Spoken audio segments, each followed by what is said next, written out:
Sweet. Tyler, we just finished. Wait, Oh, we got to record the oh other yeah. audio. God damn it. Thank you. Oh no, that's gonna be on a other thing. All right. You can cut it from the beginning there, right? Okay. All right. Recording in three, two, one. Record. Test. Still sounding good. All right. Hello, testing, testing. One, two, three. I was a little late on mine, but I've um, got a creaky chair. I hope people can't hear my creaky chair. It makes me self-conscious. um, have you watched the show Only Murders in the Building? Of course. Yeah, both seasons. Okay, so I have not watched both seasons, but I finally finished the first season tonight before I Did watched you? before I watched American Horror Story. Yeah, it's just been, you know, when you have an infant, it was we Yeah. waited too long on it, and then it was like, all right, let's watch it, and then it's just hard to get it Oh, I know in. how it goes. I'm not caught up with Stranger Things. But I will say that Only Murders is fantastic. And man, you had a murder mystery kick. That's kind of fun. I love a good murder mystery. Agatha Christie murder mysteries are like my jam, but I loved and also I love Steve Martin. He's just one of my like favorite people of all Planes, time. Trains, and Automobiles is one of my favorite movies of all time. I think I've talked about that on this podcast Yeah, before if we've gotten close to Thanksgiving. It's fantastic. and he's up there with Tom Hanks for me, just like one of those guys. I just love him. But anyway, I finally finished it, and it was good. I thought it was pretty good, although I definitely pinpointed the murderer early on.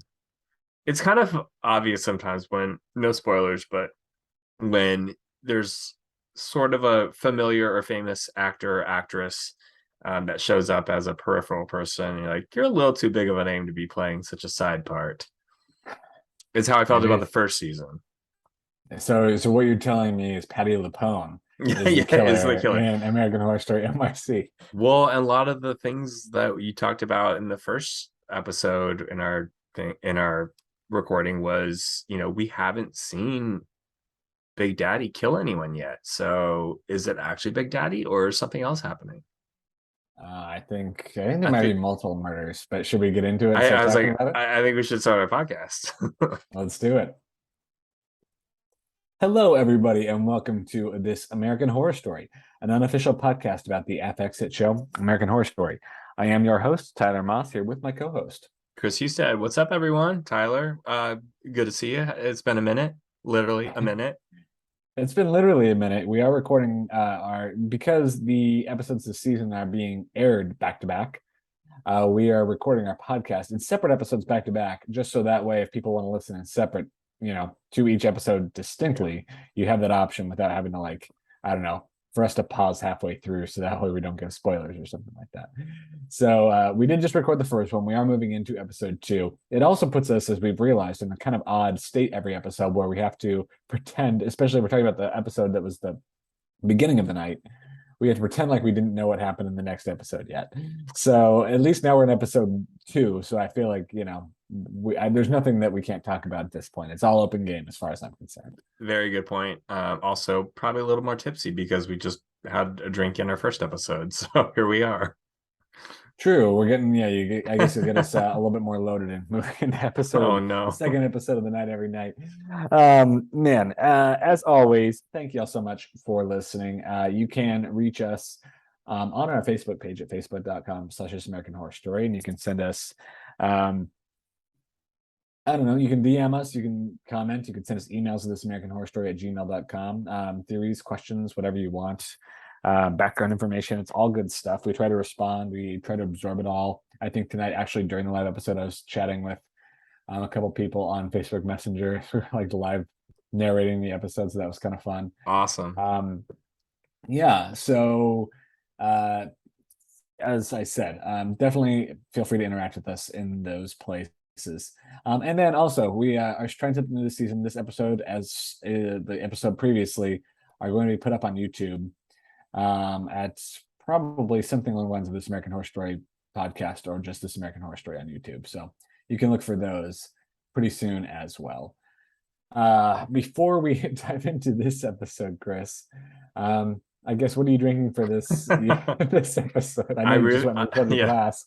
I refilled my drink. I ran upstairs and I grabbed some more local cider and some more Four Roses bourbon and heated it up, and it's delicious. What are you drinking, Tyler? Did you switch it up? I just saw you switch it up. I did. I'm drinking a beer that's from a brewery in the Berkshires, which is Western Massachusetts, which is like kind of hippie mountain country. I don't know. It's beautiful fall foliage. We did a little trip there with my parents when they were in town a couple weeks ago. So I have some beer I brought back from there. It's pretty tasty. I know the Berkshires from a James Taylor song and from Real Housewives of New York City. Yes, Sweet Baby James, I believe, is the song you're referencing. I didn't. I shouldn't. Did the Real Housewives of New York City go to the Berkshires? Oh yeah, there's a one of the wives there has a house there that they go visit, and it's always a good time. But Sweet Baby James is probably one of my favorite songs of all time, and it is a song that I It's a want great played at my song. funeral. Oh well, let's Sorry to hope we're be not playing morbid. that song for some time. So beautiful. Anyway, That is lovely. Um, oh, but that said, that is what our beverage lead-in is tonight. Will you, Kris, take us into the cold open for episode 2?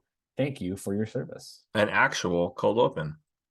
So we have a 1981 TV that we are on, and I do not know the name of the show or if it was a real show. Does someone know? I don't either. I was searching too, and I Yeah, couldn't me like. too. I thought they said the person's name was Robin. I was like Robin, googling like yeah. Robin talk show. I I was think it's like Robin Googling, Roberts pops up. I yeah. couldn't find anything. MTV wasn't around then, I don't think. So it was It just, looked like real footage, so I think it's yeah, probably something real. I just yeah. don't know what it was. So please, someone who knows, let us know because I want to know what that show was. Um, but someone asked a question of the dancer and the TV show, whatever. Anyway, we pull away from the TV and we see Gino, who we last saw in the previous episode, getting drugged and kidnapped.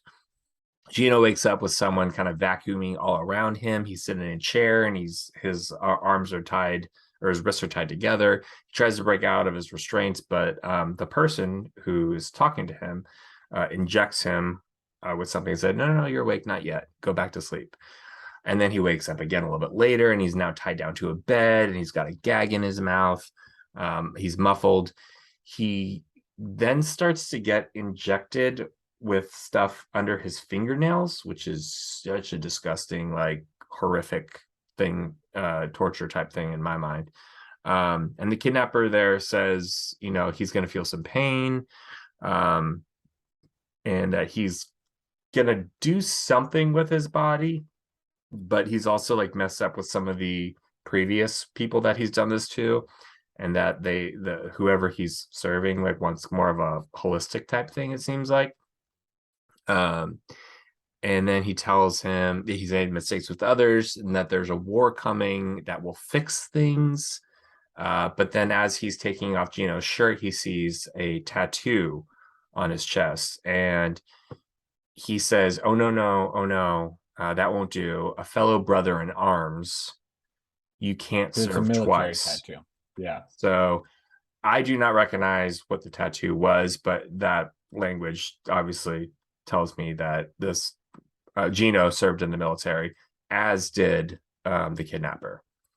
So he puts him back under and says, you can tell the police whatever you want. They're not going to believe you. And then he also thanks him for his service. And then Gino wakes up in like one of those like adult arcade type situation, hole in the walls in an adult store, and he stumbles out to the street where he just falls down and just is plainly ignored. Very New York City. And then we cut to the credits for the first time. Then we get our first credit sequence. A couple things from this opening scene that jumped out at me. One was the like meticulous nature of the killer when he's vacuuming his rug and then like measuring the space between the oh right triangles was very interesting behavior. So I enjoyed that.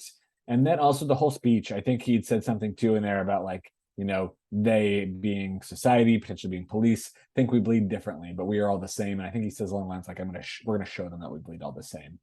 There was some talk starting to foment around the end, like when this episode was going on, about how part of this, I mean, interesting, obviously, that between this killer and then the Big Daddy killer, that are serial killers thus far are not necessarily people, you know, committing hate crimes on the gay community. It's people within the gay community, and there's thoughts that like ties back to, HIV and kind of a metaphor for the AIDS epidemic. So I think those are a couple interesting things that lead us into our credit sequence. And what do you think of the credit sequence? To me, there was lots of viruses, leather, and cocktails. Yeah, deer, photography, cameras, bondage, cells, some fit bodies, and needles, some hankies. I don't know. It was fine. It kind of reminds me of. I mean, it's not my favorite. Can I be honest? It was just kind of like a lot of the images that we see that are thematic. The drinks, the drinks are my favorite part. Yeah, that's true. The drinks. Yeah, they always are, Tyler. They always are. This episode was written by Ned Martell, Charlie Carver, who plays Adam in the series, and Manny Coto, who a longtime American Horror Story veteran, as we said, did a lot of heavy lifting this season in American Horror Stories. Yeah, both positive and negative. Yeah, right. Exactly. He's a lightning rod for American Horror Story fans of the writing. Yep. And directed by Max Winkler. I believe also been on American Horror Story for quite some time. He directed Ara from this latest season of American Horror Stories, which was one of the better episodes for sure. Yeah. The Naughty List from season 1 of American Horror Stories. One of your favorites. I mean, at the very least, you could say it was a creatively done episode, right? Yeah. And then Take Me to Your Leader, which I think was from Death Valley, and I don't think we liked anything really from Death Valley, if I remember correctly. Yeah. So that's, you only can do so much with the writing. But yeah, Max Winkler, respect for this one. He kind of has a tendency with his directing to take a little bit more inventive approaches. So I know you mentioned last episode you felt some of this particular episode had True Detective, I think, vibes. Definitely. And I love that. I appreciated that. I like that. Yeah. There's one particular shot that he did toward the end where it goes upside down. It's also very Stephen King. Like a lot of people do it, but it felt very True Detective to me. The camera just goes upside down and turns over as they're walking down the alleyway. And I thought that was awesome. Yeah, that's at the very end, right? Yeah. Yep. This episode opens with Dr. Hannah Wells continuing to examine blood cells, but this time it's not just in deer, it's in people. It's Sam who's at the doctor's office. So she's not just we assumed in the first episode she was a scientist, but it turns out she's actually a physician who treats people as well, which is interesting. It is interesting. And I believe the connection we're getting here is that Sam has HIV, right? Is that what we're supposed to be understanding? Is that what you're understanding at this point in time? That's what I'm understanding. She says he's got amoebas that are incredibly rare. She's seen it in like 4 people, and these pills should help and get away with it. But in the meantime, refrain from sexual activity, which he's like, not going to do that. Not going to do that. Yeah. He's like, I'll stay in my bed, sure, but it doesn't mean no one's going to come to my bed to meet me. Right. Right. And then back in the waiting room, we have a cast of characters who it seems like are all exhibiting different, I believe, symptoms of HIV. I was looking this up a little bit, like especially like rashes and things. I'll also say that the guy hiding behind the magazine, who the actor's name is Jeff Hiller. And I believe his character's name is like Mr. Wifey or something like that. Whiteley. Whiteley. I heard it Mr. Wifey. Do you know him at all? Have you seen him anything? So my wife watched Bridget Everett's show Somebody Somewhere. So that is that what you've seen? That is what I was going to reference. I love that Steph watched that. It's a good show. I liked it, but he is great in it. And yeah, I mean, I like Bridget Everett, and so I Bridget Everett's great too. Yeah. Show. Yeah, it was a good show. Recommend it. It takes place in Manhattan, Kansas. So this guy makes a funny comment about being bitten by his cat. And then we find out he also has a rash. So to me, like, this is the guy who had Gino, right? Did that occur to you? Like, I mean, I 100%. 100%. Yeah, it's got to be him. Yeah, like his voice when he had Gino and he was talking to him, that is the same voice and cadence and tone that actor has, and so that is him. It has to be. And I feel like too the fact that they had him talking behind a magazine before you see his face, because it's supposed to be like, oh, you hear his voice first. So it was kind of yeah, and especially because we spent so much time with Gino and just hearing the voice and just seeing the mouth, like saying the words, this is that person. And if they pull the rug under us, that's stupid. But I don't think they I mean, American Horror Story is very heavy-handed, so that's him. Well, and this guy seems a little bit odd, peculiar too, as did, our friend who's measuring the distance between his vacuum Right. patterns. So we get introduced to this guy in the office. Meanwhile, Adam is going to go see Gino, who to talk about Sully, who's still missing. But meanwhile, Gino's like, I don't have time to be writing about your friend. I was just kidnapped, and here's my story. And no one cares at the police offices. And we get Yep. kind of the follow up in which, you know, Gino was picked up off the street and dragged into the police office. And basically, Patrick sees him come in and like pretends not to know him and then leaves, which if I was Gino, I'd be pretty pissed about that too. Like, at least Furious. pretend At to know least, him. yes. Yes. Or not pretend, but like at least like go find out what happened if you care Yeah. about him. Like, Yeah. that's pretty Yeah. rough. Patrick's not the most upstanding guy. No, so that was too bad. But basically, Gino's not going to beat around the bush with Adam at this point. He tells him that Sully's very likely dead. Um, and they both are pretty fired up at this point in time. And so Adam decides he's going to join the Yeah. newspaper, I guess, right? Well, he's like, let's set a hotline where people can call in, we can record their stories and just have an idea of what's going on in the community because they're like anonymous. It's no one wants to share anything. And Gino says, I didn't think this was going to be a job interview. And Adam's like, me neither, which is kind of cute. And I like the two of them like teaming up together. It was, and then we So have kind of cute. like the little like montage of the newspapers going out with the big Yeah. headlines and the flyers going up and everything. It was kind of Yeah. like, a good old fashioned journalism, sequence in a movie. So Love it. I appreciated that too.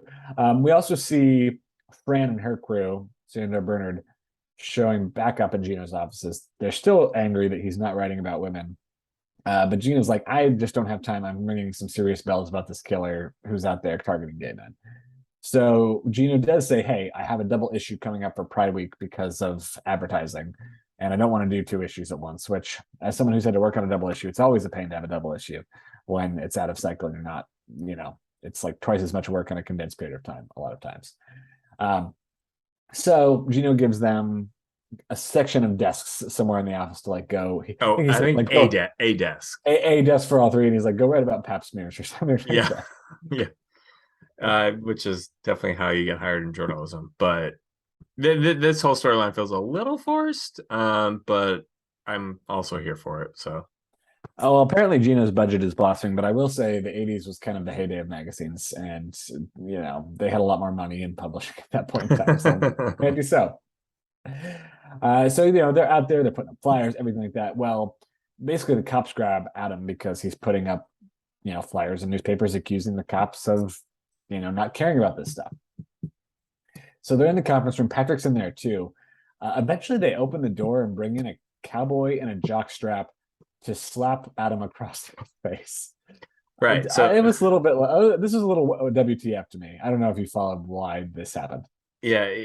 So obviously they're like, they're roughing him up. That's not cool, but they're not like actually physically hitting him. They're just like harassing him. And then they have this giant person come in a jockstrap and slap him. This, from what I've read, is a reference to the movie Cruising that does happen. Right. Okay. The movie I promised everyone I would watch before I watch this movie, which I am now going to repromise that I will watch it before the next two episodes. But that is a reference from what I've read to that film, which we've talked about, which is a cop investigating a serial killer targeting the gay community who goes undercover to investigate what's happening. So it's a lot of very similar sort of, not similar, well, a similar premise, I'll say. And then this is a direct homage to it. Well, in that movie, do we know if and maybe we don't know from the recap until you watch it, but was Al Pacino's character gay or was he just pretending to be gay to go undercover? He was pretending to be gay while undercover, but and we've talked about this in the preview episode of the season, but at the time when the movie came out, it was not accepted by the queer community as, or welcomed by the queer potentially community, being offensive. Yeah. and there were protests and how it was disparaging to the queer community, and how serial killers and violence is not a part of that world or that environment. But 30, 40 years later, looking at it's gotten a lot softer of a response, which is looking more deeper into Al Pacino, who plays the investigator in that, who he really was and what he was doing, and like actually putting the queer community, the gay, particularly the gay men in New York, up on or highlighting the issues that were going on at the time. So I don't know. Again, very nuanced take these days, and I need to watch it. Absolutely. Well, I mean, it's good to know And that this, was a reference, because it's not a movie. I need to watch it too. It's just a movie that I haven't had an opportunity to yet. But that makes sense that was a clear reference to something, because it seems a little bit out of nowhere if you don't get the context, right? yeah, it definitely does. Later in a holding cell, Patrick kind of approaches Adam with a peace offering on RC Cola. Love it. Slips it through the bars. And Adam basically can tell that Patrick is gay. And he's like, does anyone here know what's going on? And Patrick's like, oh, I don't know what you're talking about. It's like not covering it up very well. So we see a But little. yeah, he's like, but you should probably lay low, otherwise you're gonna get shot by the police in your back. But if you do see anything, you still have my card, give me a call. Right. So Adam's got a good read on Patrick for sure. He knows. He does. Meanwhile, we learned at last episode, we saw that montage in which Patrick was pulling down his like box of leather and handkerchiefs in secret, while Barb shows up outside of Gino's newspaper office to say that she's brought a box with her that she found hidden in the basement, and in it's another box of basically bandanas and chains and leather. And she basically says, oh, you didn't know about this kind of kink of Patrick's either. He's been lying to you. And of course, I mean, we know for a fact that Gino doesn't know about it, because Gino thought he was explaining this to Patrick last episode. Yeah. So let me just go ahead and actually, I'm going to save it for the end. But there's a little bit of a bonding experience here with Gino and Barb. And have you seen, I mean, I imagine you've seen Rent before, right? The movie, the musical. Yeah. The musical. Yeah. So it reminded me, do you know the song Tango Maureen? I probably do. In the movie version, it's like they're talking about Idina Menzel, but it's between I don't remember the actors' names now. But anyway, the idea is that like, so Idina Menzel's character is the bisexual character, and she dated the guy, and now she's dating the woman. And they have a song about like, how she's like. Do they do it in a party? I just know the song well. I don't remember exactly where it occurs. Yeah. But the point being that you kind of have this interesting interchange between the couple, where they're kind of like basically, the former lover and the current lover, where they're talking about like I know. Yeah. Mm-hmm. Anyway, I don't know if I don't think it was necessarily an intentional rent homage, but it kind of felt like that to me. Yeah. No, definitely. I love that. Mm-hmm. I love a good. I mean, this is American Horror Story. There's got to be some Broadway. Absolutely. Well, we do have Patti LuPone singing in a bathhouse again. So Adam gets bailed out of jail by his friend Morris, played by the actor Beltran, who is a theater actor also, I believe. And Morris is, I think, probably a dancer, because as we know, Morris's character is a dancer. Yep. And Morris is telling him about this big costume party that takes place in an old cargo ship loading warehouse, who's apparently owned by some rich guy. And I also liked here how Max Winkler kind of interspersed like the artists that were going to be there. There's like a little flash of them. We already got like hints of who they were. That was good. So we have reference points when we see them. That was fun. That felt a little Wes Anderson to me. Oh yeah, I like that. Yeah. And then they go onto the subway, and actually, there's like it's pretty creepy scene here on the subway where it's like it's dark, it's dirty, the lights are flashing, and so, like the subway can be kind of a creepy if you're like on a subway car by yourself, especially at night, especially late at night. It can be a little bit creepy, right? And I thought they captured it effectively here, even though it was daytime. I'm gonna disagree. You didn't think so? I thought it was good. I thought it was a little silly. I Oh, mean, I liked it. I know, and that's cool. Like, I get that, but I don't know. I was getting vibes of I mean, there's so many subway movies or horror movies that have subway sequences in it, and one of them is Final Destination and the meat train. It's Maybe I just haven't seen those, so it doesn't those like I don't have the better reference fair. point. It wasn't bad, but it just felt like very forced. I don't know, because they had the two guys walk down first that looked like they would bully them because they looked like they were gay, and then the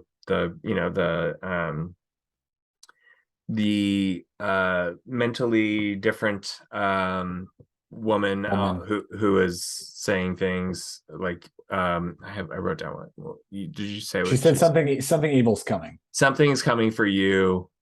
And I was like, was this real or was this hallucinated? Right. Because so the whole incident on the subway, I get that that happens for sure. I get that happens, but it was so affected that it was a little too much for me. It's like, oh, we haven't been scary in a minute. Let's be scary for a second. Let's have a That's fair scary enough. sequence. Fair enough. I get it. I did enjoy it, but I understand why you did not. We're Uh, so polite. pleasant disagreements. Yeah, exactly. And then we move into the night, which there's a lot of stuff happening. People are going to different parties. So Gino and I love Patrick this. are deciding, and it's worth pointing out that Gino doesn't directly call out Patrick what he learned about Patrick like right away. He's like He pushing him to sat like, on it. oh, we should Mhm. go to a leather bar to investigate. So he pushes them a little bit there. So they're going out to a leather bar to investigate. At a different rowdy leather bar, a young man who we come to know as Stu gets a drink bought for him, though the person who bought it Smartly, wisely does not drink it. doesn't drink it, but out on the street, maybe perhaps less wisely, he picks up a random payphone where he gets invited to have some fun at an address. It sounds like Sam on the Who would phone. do We this? later Yeah, learn it is. yeah. And he invites him to a basement address, basically. So off goes Stu to his adventure. And then finally, we have Morris and Adam who arrive at the warehouse party. Coke is ubiquitous. And Per I think we use. even see, I'm pretty sure we see a cat licking Coke out of a martini glass. That's what I Was think I saw. that? Oh Lord. Um, and the music at the beginning is just like, I don't know what it is. It's entertaining, is what it is. Well, it's the one performance artist who's like in the It's a performance background. artist. Yeah, Yeah. yeah, yeah, doing his thing. And as soon as they walk in and I heard that, I was like, oh, I've been to a something like this before. Not in New York, but it's interesting. It is interesting. And we have kind of the guy in the Tory wig who Yeah. gives the whole spiel. He calls Morris up to the stage. And he injects something into his hand before giving quite a monologue. Did you catch on to what he was injecting? I did not. I don't know what that is. Yeah. And we don't know who this actor is, right? I mean, I couldn't decipher it based on the people in our preview I who this. think he is an also a Broadway actor, but I don't know who it is. It would seem so. It would seem so. But in terms of our like list of people we went through in the preview, it wasn't somebody I had written down. So Yeah. for what that's worth. Um, but anyway, it's kind of, I mean, the party is kind of cool. I think it's shot really interestingly. So props to Max Yeah. Winkler for that. And then there's a point at which the guy in the wig points at Adam and tells him that something is coming. So we kind of see this Adam's starting to absorb Multiple these vibes times. Yeah. everywhere. Yeah. And I like it's unclear whether or not this is in Adam's head or if this is really people are really saying that like happening. At least we know the one on the subway's in his head. So I think we can start to imagine that like he's a little it's almost like a little bit of paranoia, I think, at this point. Yeah. And he seems like I mean, he's not a teetotaler, but he's not a druggy guy. He's not like he's a pretty straight laced, seemingly like a Midwest guy that moved to New York because he was gay to be able to live his life. Yeah, and we get a little bit of that too when him and Theo leave the party because they kind of have this back and forth Yeah. where Adam's kind of pressing Theo about like why he has so much sex It's and promiscuity. yeah. He's like, can't we just go get a drink? And so there's kind of a little bit of like It's different cute. perspectives. I want them to work out. Like I like them together. Yeah, I agree. I think they've got some chemistry. Definitely more chemistry than Theo has with Sam. Yeah, no, for sure. I would say I really do like Theo. He seems okay. He's got some stuff he'll work out. I would be worried if he died. And I think I do feel like I like Adam. He seems like a really just nice kid, I like Adam and too. Yeah. he's not very, robust as a character, but that's not what he's supposed to be. Like he's kind of like your nice guy. Yeah. He's your straight man. Yeah. Well, Ironically. yeah. Yeah, ironic language there and how that's been used in the past. But um so Gino and Pat, let's go over to them. They arrive at the leather bar where bandanas hang on a wall, where you kind of get to choose your, Choose your own adventure. choose your own adventure. Exactly. In the bar, we see Ayana, who's Rebecca Dayan, Hmm. who people will remember from Death Valley last season of American Horror Story, also in American Horror Stories this season. She Yep. seems to be kind of the general manager of the bar. Um, so they're kind of, and she knows that they're kind of there spotting up to learn about what's happening with the killer. Uh, at the bar, Pat turns down a kind of advance from a bigger guy with a mustache. Um, and this is when Gino calls him out about potentially not being sincere, about not knowing about like the handkerchiefs and the gay culture and everything like that. Hmm. Um, Meanwhile, we see our friend with the mustache who tried to hit on Patrick get a Mai Tai bought for him. And if we remember back to episode 1, Do it not was drink Dennis those. O'Hare's character, Henry, that said Mai Tais are the tool of choice for this particular killer. But instead of the Mai Tai, in this case, being drugged, he buys the guy a Mai Tai. And it seems like it's potentially the same person who had kidnapped Gino, I think, right? It Uh, if Yeah, it for sure was Mr. Whiteley. It seemed like tall, yeah, the yeah. same voice. So yeah. But then he pretty dangerous, like pretty it stabbed him right in the neck there. I was like, I don't know, that was like exposing himself a little bit, you'd think. Um, Yeah, I mean a very crowded bar. Like if you did it really quickly and no one was like, I don't know. I've seen it in movies. I haven't seen it in real life. well, and they did it in Scream uh, 2. Killing Eve. I think it was one of the first 2 Ooh, seasons. Someone yeah, gets you just killed in go the up and middle. Did you watch that show? I watched the first season. I don't remember if it was it might have been season 1 where someone gets killed in the middle of a night, like a dance club. Yeah. Yeah. Also the flight attendant, they did it, I think, toward the end of season 2 in like Oh, a don't tell me. I haven't watched season 2 yet. okay. No spoilers. Just say crowded areas, it's easy to just go up to someone real quick and go like right like in a spot and walk Yeah. away, and no one knows no one's the wiser. Right. So basically Gino and Patrick's honest conversation gets interrupted by obviously this horrible event that happens. Um, and then, you know, let's see, a couple different things happen in quick Well, sequence here. Two of the what were you gonna say? I was say then we go to Hannah Wells, the doctor who gets the call from Fran. I think that's what happens next, Yeah, right? she gets a call from Fran that there's some information She's like, I happening know what's happening with the in the patients and the park. deer. Right. Well, and so I believe she goes to the park. I think she sees Big Daddy again, right? Yes. And then near the equestrian statue, then she meets Fran, who says that basically the disease is coming from the U.S. government. So that's a like real conspiracy theory, right? Is that HIV was some kind of Yes, and I mean, in a lab from the government yeah. situation. As soon as she said it's coming from the US government, I was like, oh God, can we not do another government conspiracy theory? Regardless of if it was like rooted in a real theory in the early 80s slash more like mid 80s, 90 or to late 80s. We just got through Death Valley, and I just don't want any more government stuff going on. Not that it's not warranted to just have that conversation about how like that was around there. But I was as soon as that came out, I was like, no, oh, no, no, no, no. Yeah, I agree with you that when it was like a flag was up, that's like, oh, I mean, I hope this is handled in a way that is like not gonna throw the story off the rails or anything Yeah, like that. So as long as there's no aliens, right? I feel like aliens no is like aliens. I'm like, let's not meet the president in this, and any of that stuff. Let's keep this New York base and just make it a simple story. exactly. A couple other things too. We see 2 of the artists walking home from the warehouse party, and they have some kind of sixth sense that something's following them. They don't see it, but it also appears to be Big Daddy. And we see Big Daddy one more time near the end here, uh, apparently guarding Sam's front door of his condo. Doesn't even acknowledge him. He goes into the house, unlocks the secret door down to the basement where poor Stu, who took the call on the payphone, is trapped in a cage. This felt a little bit like a Dr. Thredson homage to me, like keeping I somebody wrote trapped the in the same basement. thing. I was like, Dr. Threatzen vibes, bloody face is back.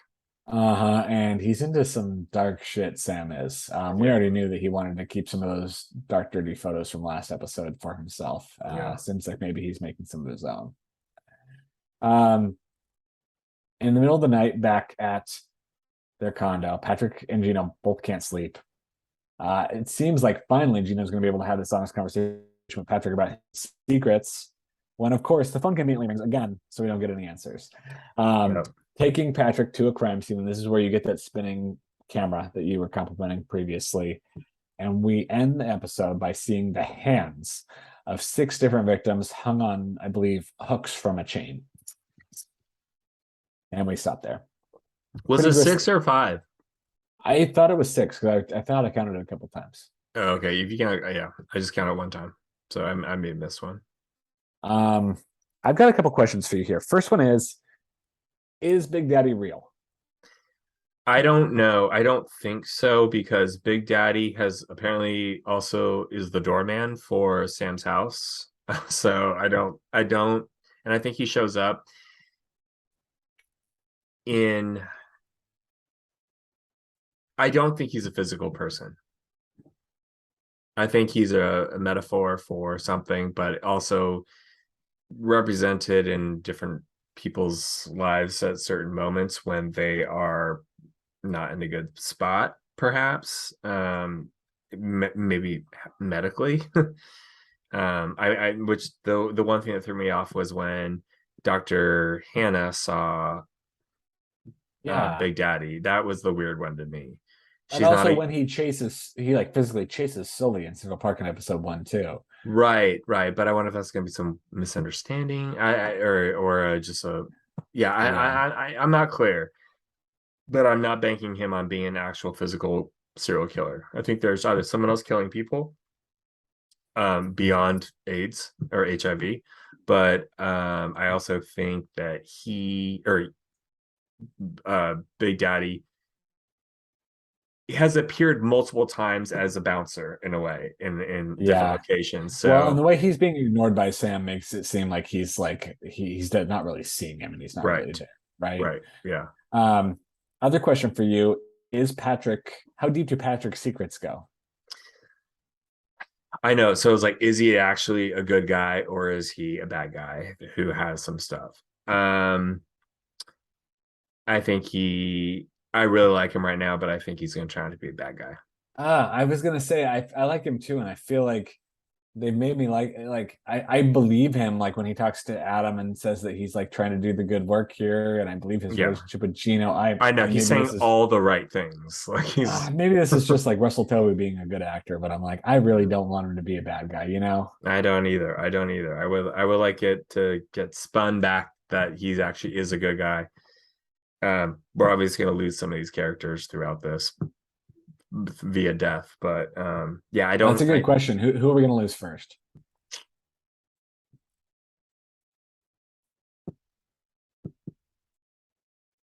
Well, we almost lost Gino, and thank God we did because he so far is my MVP. I'm really liking that actor, who's also a director in real life. I was looking him up, you know. Yeah, he's doing a great job. Yep. I mean, out of our main characters, I think we're gonna hang on. It doesn't have to be main characters. It could be any of the characters. I'm thinking we could because Freddie. My guess is either or Stu. Stu's dead. Well, Stu's definitely dead. I was gonna say between. I think it's either gonna be. I think you were onto something when you said maybe Theo, and also Morris. I feel like might not be long for this world either. Yeah. I think we'll hang on to Sam for a couple more episodes, but he might die soon also because I'm trying to think of also like if you're writing this story, what death would set off a different chain of events for a lot of the characters. We need a few more of the characters to come together in the next episode or two where they're a little more intertwined. And then when one of them dies, then it sets people off on a different trajectory. Yeah. You know, think about like when that it's not a spoiler at this point, but like Game of Thrones, when Ned Stark died in the finale or in the first season, like that sent all his children off because of that, like in different worlds, and like then we had like 7 different narratives happening and Yeah. exploring. So if you're writing this story, when someone dies, you need it to there needs to be a reason behind the death. It doesn't need to be death just because it's fun, and it needs to set things off for other characters. Yeah. What Yeah. do you think? Who's gonna die first? Theo? No, I think Theo's got to stay around long enough for him and Sam? Adam to have a little bit more of a relationship. Maybe I do feel like they might want to keep Zachary Quinto on for a little bit longer, though. I'm going to say Morris is my guess for the person who dies first. Wait, who's Morris again? He's the artist, the dancer artist. Oh yeah. Oh man, we 'Cause we just already- met him. Yeah. Because we already, I know, but we already know like the artists are kind of being targeted Yeah. a little bit, True. and I don't know. He seems like a nice guy. He seems vulnerable. He's like all about kind of going to these parties, and he's like, I think he says something to Adam like, um, I don't remember the exact words. It was like if you weren't going to be promiscuous, then you shouldn't have been gay or something like that, right? Oh So yeah. like Oh, monogamous. Yeah. monogamous, yeah. He's Yeah. like Yeah. out there ready to have a good time, and like clearly, if you listen to like things Patrick's saying, it's like it's a dangerous world out there right now. So Morris Yeah. just seems like a nice guy who could be putting himself in. I mean, so is Theo too, putting himself in potentially dangerous situations, right? Yeah, okay. So what did you think of this episode, which again was called Thank you for Something. your Or service. thank you for your service.